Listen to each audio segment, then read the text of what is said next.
une signature en fait, hein, c'est la vision du groupe, donc qui bien sûr est en anglais pour pouvoir la communiquer à travers le monde, mais qu'en français nous traduirions par vous donner l'envie de créer votre oasis de verdure. Donc voilà, c'est vraiment cette vision qui va driver toutes nos stratégies et toutes nos initiatives.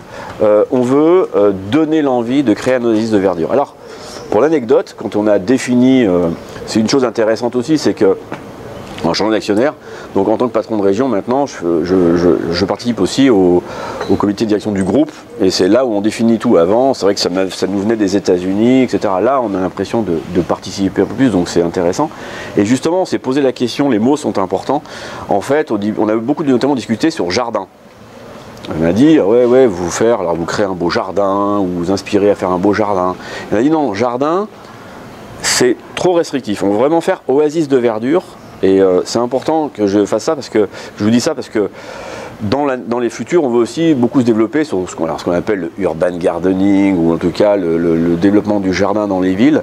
Et c'est vrai que si je suis dans un appartement et que j'ai 3 plantes dans mon appartement, qu'on me parle de jardin, ouais, non, moi j'ai pas un jardin, j'ai 3 plantes. Par contre, si on me dit oasis de verdure, oui, c'est ça, c'est ce que j'ai envie d'avoir chez moi. Je veux avoir un endroit vert chez moi, un espace vert chez moi. Donc l'idée, quand on met oasis de verdure, c'est vraiment parce qu'on veut s'adresser à tous les jardiniers. Voilà. On a tous envie, enfin, non, je ne devrais pas dire ça, je pense, ou en tout cas les études nous montrent qu'on aspire tous à avoir quelque part chez soi, dans son jardin, mais aussi dans sa maison, dans son appartement, sur son balcon, sur sa terre, etc., un petit oasis de verdure. Et on va le voir surtout dans un contexte sociétal où les gens ont un peu le moral en berne, où finalement aussi cet espace-là, c'est un peu un espace qui nous est propre. Voilà. C'est aussi pour ça que c'est d'ailleurs votre propre oasis de verdure en anglais, puisque c'est bien montré que c'est son espace à soi. Donc, quels sont nos 5 axes stratégiques au niveau du groupe, qu'on reprendra bien entendu au niveau France. Donc, premier axe, renforcer le pouvoir émotionnel et la fidélité à nos marques. Ça, c'est très important. C'est-à-dire que on le distingue de position de leader du marché. Position de leader du marché, ça c'est, voilà, on veut être un acteur important, on l'est, on veut continuer de l'être, etc. Mais sur les marques, en fait, on ne veut pas travailler nos marques sur que leur présence, mais aussi sur le pouvoir émotionnel qu'elles donnent. Quand on fait des études de marque, alors on est en train d'en faire d'autres, et c'est vrai que je fais un peu de teasing, il faudra venir nous voir à l'automne, où là on aura un peu plus d'inside conso, donc on est en train de finaliser, donc aujourd'hui je ne vais pas tout vous dévoiler. Mais en tout cas, ce qu'on voit, c'est que quand on pose des questions sur les marques de produits de jardin, déjà, il ne faut pas croire, mais il y en a très peu des connues. On a la chance d'avoir nous des marques connues par le jardinier, mais finalement on croit nous des fois que des marques sont connues, mais pas tant que ça. Et alors surtout, c'est vraiment associé à engrais, produits, phyto, enfin bref, pas beaucoup d'émotions là-dedans. Hein. Et c'est vrai qu'on sait qu'on a aussi, une fois de plus, dans ce contexte un peu ambiant, on a besoin d'avoir des marques qui nous évoquent des choses, qui nous suggèrent des choses. Et on sait que plus elles vont nous suggérer, elles vont nous suggérer de l'émotion. Et effectivement, on n'est pas que des philanthropes, hein. Et puis ça fera aussi du business. Mais c'est important de redonner un pouvoir émotionnel aux marques. Donc on va le faire. Deuxième chose, créer des innovations conso. Alors ça aussi, très longtemps, on était tourné vers le consommateur. Et c'est vrai que ces dernières années, contexte réglementaire difficile, économique difficile, on est sur un marché quand même en France particulièrement qui est très compétitif, et ça la distribution l'a bien compris, et on a eu tendance à faire de l'innovation aussi pour faire plaisir à nos clients. Alors nos clients, quand je parle de nos clients, c'est la distribution, et les jardiniers sont les clients de nos clients. Ou sont le consommateur final, mais voilà. Donc on voudrait remettre le consommateur au centre de notre développement produit. Je ne disais pas qu'on ne le faisait pas, attention, hein, mais il faut toujours modérer les propos. C'est-à-dire qu'on ne faisait pas que de l'innovation pour la distribution, mais quand même, si on pensait qu'il y avait une bonne innovation, mais que notre client nous disait « ouais non mais c'est de la merde, ça j'en veux pas », bon, on ne lançait pas. C'est dommage. À un moment donné, si on croit à l'innovation, si on pense qu'elle mérite d'être mise sur le marché, on la mettra en marché et on la soutiendra. Troisième chose, donc positionnement optimal des marques. Donc vous voyez, on n'oublie pas nos clients, on veut continuer de développer le partenariat avec nos clients, mais aussi on veut explorer des nouveaux circuits de distribution, et notamment tout ce qui est vente en ligne.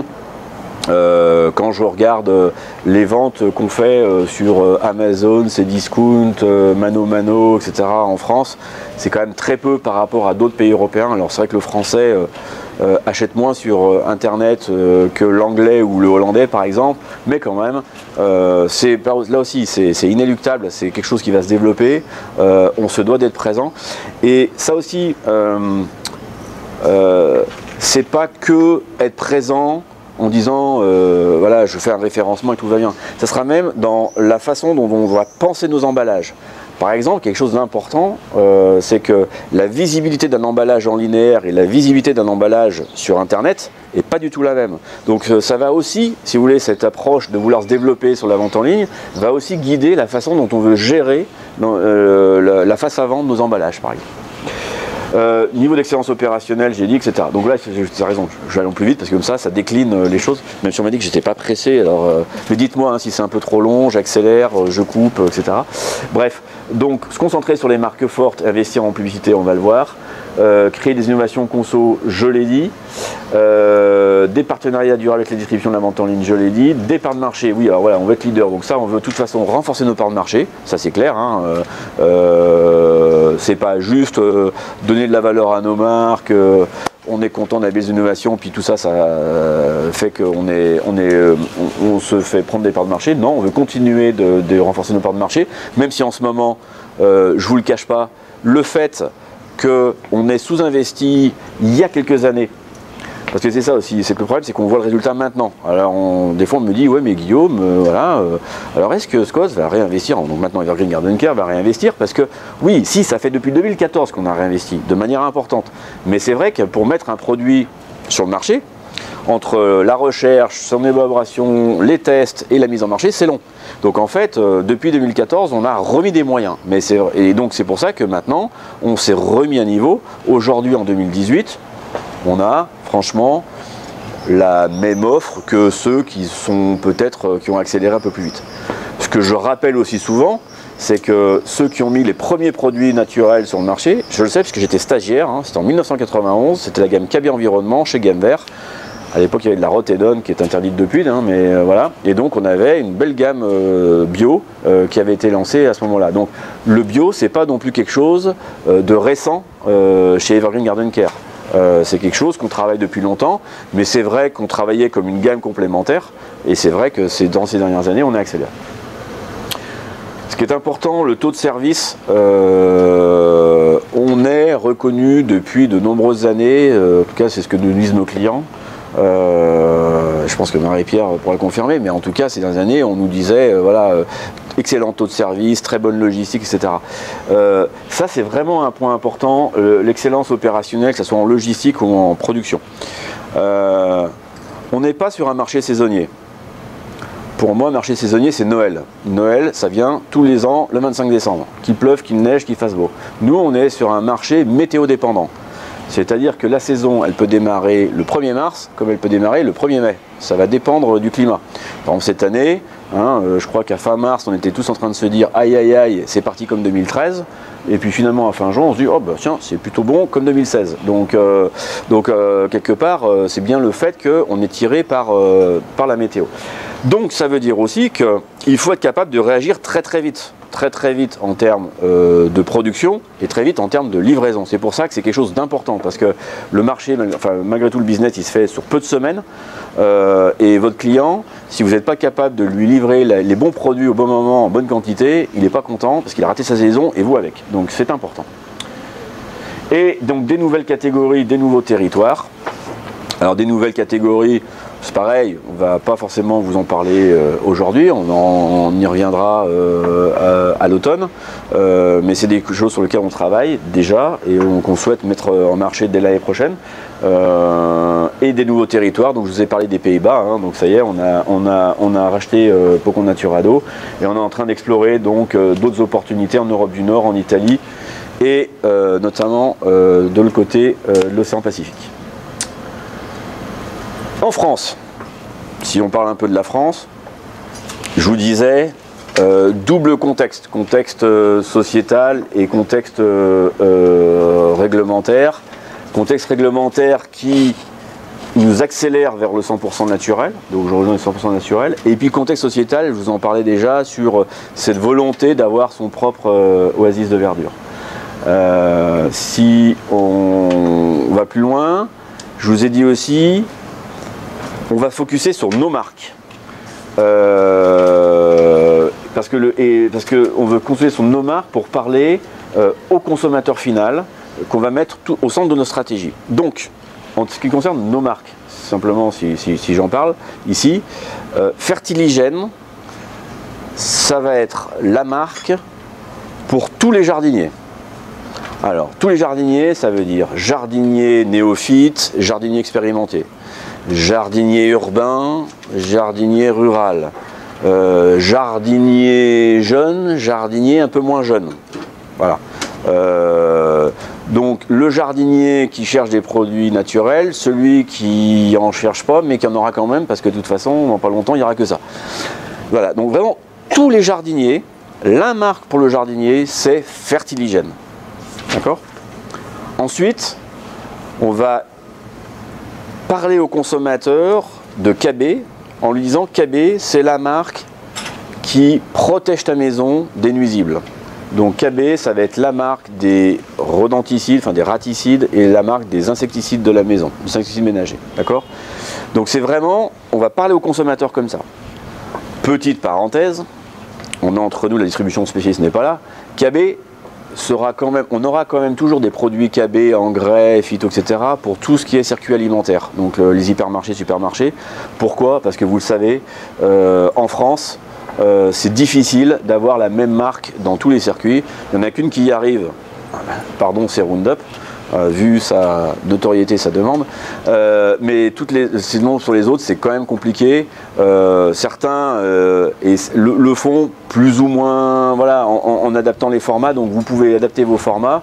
Ce qui est bien aussi, c'est d'avoir des marques aussi, donc des marques différentes. Donc on va continuer d'avoir KB en GSA, mais par contre quand on va communiquer KB au consommateur, on ne parlera jamais de produits de jardin, on parlera toujours que raticides, insecticides de la maison. Voilà, parce que c'est le positionnement au consommateur final. Et dans un monde idéal, ce que j'aimerais un jour, c'est qu'on ait Fertiligène pour tous les jardiniers, KB pour l'insecticide de maison et Roundup, la marque référente du désherbage, parce que Roundup reste la marque référente du désherbage. Tous les insights conso qu'on a jusqu'à présent nous confirment là-dedans et on est encore en train d'en faire d'autres. Donc là aussi, je suis désolé, ça j'aurais bien aimé pouvoir vous les donner, mais c'est encore en cours et je crois que c'est début juillet, mi-juillet où on a les résultats. Donc on en reparlera au mois de novembre. Mais ce qui est sûr, c'est que ça reste une marque, on en parlait ce matin, ça reste une marque très demandée par le jardinier. Donc on va continuer de communiquer sur Roundup, même on va recommuniquer sur Roundup, puisque maintenant Roundup dans le jardin, c'est 100% naturel. Et donc on va pouvoir enfin reparler aux jardiniers avec cette marque. Le glyphosate, on a l'impression que ce sont des notions qui sont très floues. Tout le monde communique sur ces termes sans savoir ce qu'ils recouvrent. Effectivement, déjà il y a l'agriculture et le jardin. Donc c'est fait déjà depuis longtemps, le jardin est traité de manière différente de l'agriculture. Donc c'est pas le même produit. Alors déjà, non, parce qu'il y avait une séparation des homologations, et ça depuis le début des années 2000, où il y a une séparation des homologations entre le jardin et le professionnel. Donc déjà, c'était pas les mêmes produits. Et puis surtout, maintenant, les produits sont naturels pour Roundup, alors qu'il y a toujours du glyphosate dans les produits Roundup agricoles. Et il y aura, jusqu'à ce que la loi change sur le glyphosate, il y aura toujours des produits à base de glyphosate dans le Roundup agricole. Mais voilà. Donc autrement dit, le Roundup qu'on trouve aujourd'hui dans le commerce de distribution, pour le consommateur, c'est du Roundup biocontrôlé. Tout ce qui est en libre service est biocontrôle. Il doit rester certainement du Roundup dans des vitrines, puisque c'était la fin des stocks de glyphosate. Mais aujourd'hui, nous, depuis le mois de février, on ne livre que des produits de biocontrôle. Voilà.